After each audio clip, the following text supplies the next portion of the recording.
आधी ठंडी आधी गर्मी वाला जादुई गांव।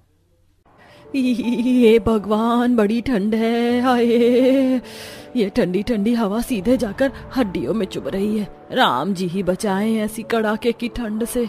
पता नहीं ये कैसा जादुई गांव है, पूरे साल बर्फ ही गिरती रहती है।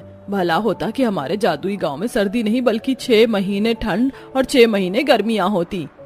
जहाँ एक तरफ बूढ़ी जमुना अपने जादुई गांव में बर्फ गिरने से दुखी थी, तो वहीं दूसरी तरफ गर्म हिस्से में लू बह रही थी और लावे जितनी गर्मी थी। जुगनी पानी लेके मीलों पैदल चलते हुए घर जा रही थी। हे भगवान, मैं तो पसीने से बिल्कुल नहा धो गई। आग लगे ऐसी गर्मी वाले जादुई गांव को।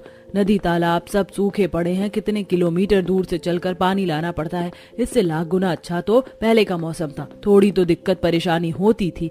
इस तरह ठंड देखने के लिए तरसना तो नहीं पड़ता था। खैर, बोया पेड़ बबूल का तो आम कहाँ से होगा।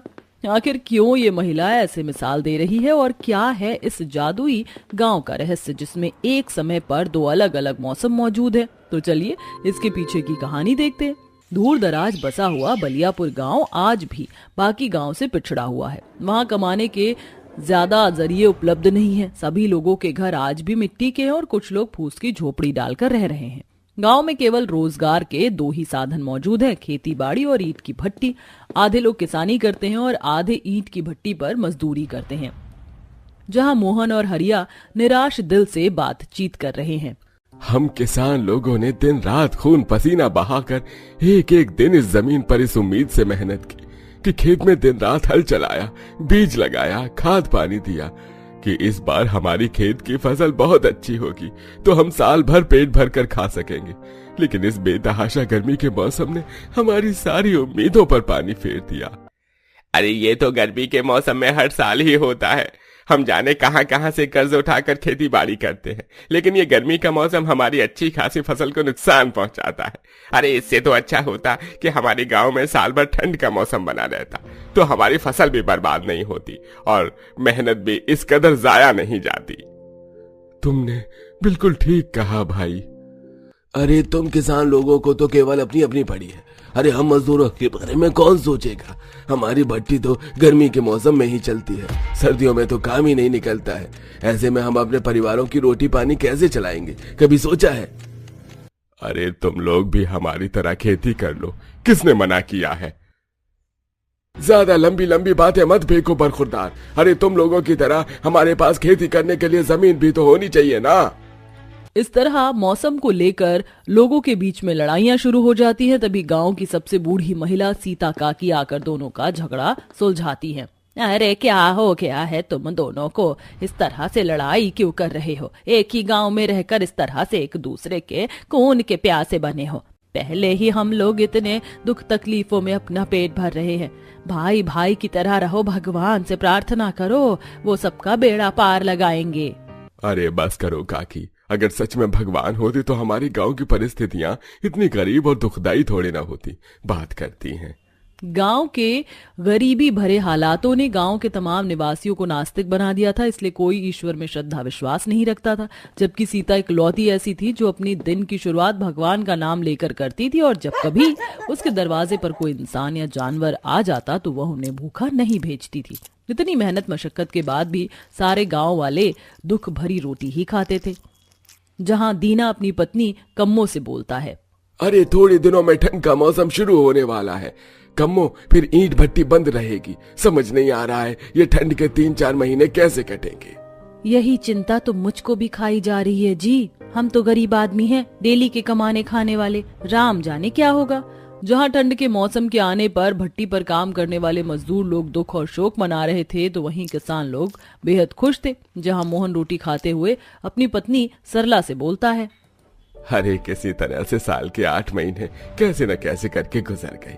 अब तुम देखना सरला, इस बार मैं ठंड के मौसम में अपने खेत में आधे हिस्से में मकई और आधे हिस्से में सरसों उगाऊंगा। सर्दी के मौसम में हमारी फसल बिना किसी रुकावट के अच्छी होगी और साल भर खाने का जुगाड़ भी हो जाएगा। भगवान करे तुम्हारी सोच पूरी हो जाए जी।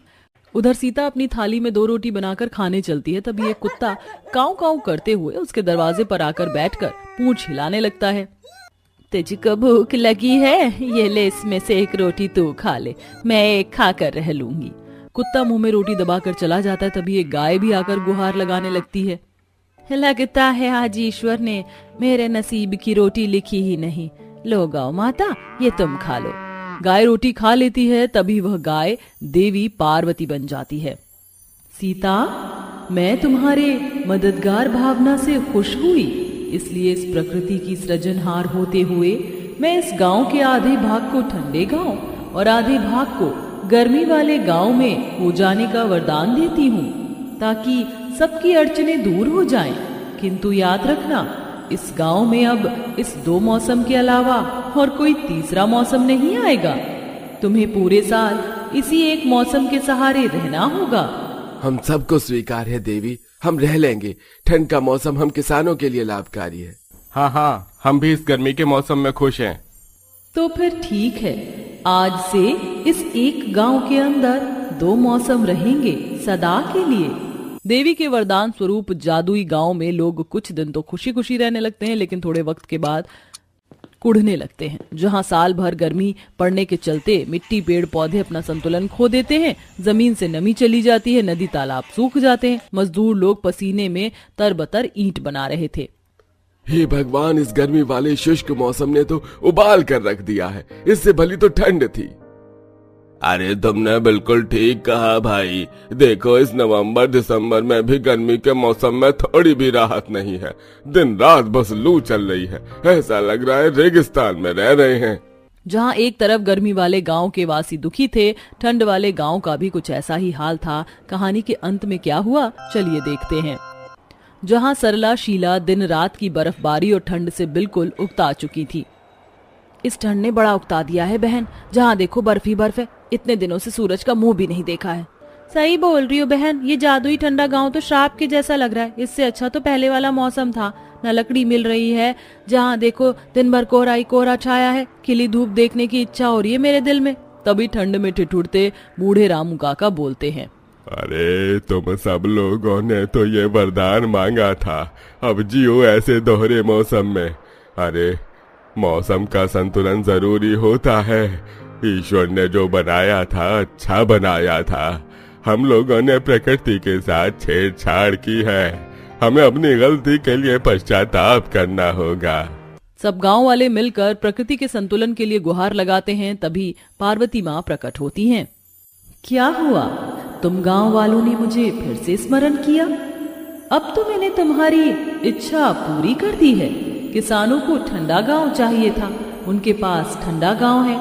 मजदूरों को गर्म गांव चाहिए था, तुम्हारे पास भी गर्म गांव है।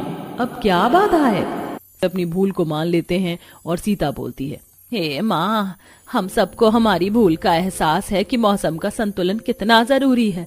आपने हमारे जो इस गांव को आधे आधे मौसम में अलग अलग बांटा है, हम आपसे विनती करते हैं इसे फिर से एक गांव बना दीजिए। अलग अलग ठंड और गर्म गांव हमें नहीं चाहिए। आखिरकार तुम्हें इस बात का एहसास हो गया कि मौसम का संतुलन कितना जरूरी है। पतझड़, ठंड, गर्मी, बारिश, सारे मौसम जरूरी हैं। इसलिए मैं वरदान देती हूँ, ये गांव अब पहले से भी सुंदर मौसम वाला गांव होगा, जहाँ तुम सब दुख नहीं आनंद से रह पाओगे। इस तरह अंत में वह गांव पहले की तरह वापस हो जाता है। सब लोग अब बिना दोष लगाए खुशी खुशी मिलजुल कर रहने लगते हैं।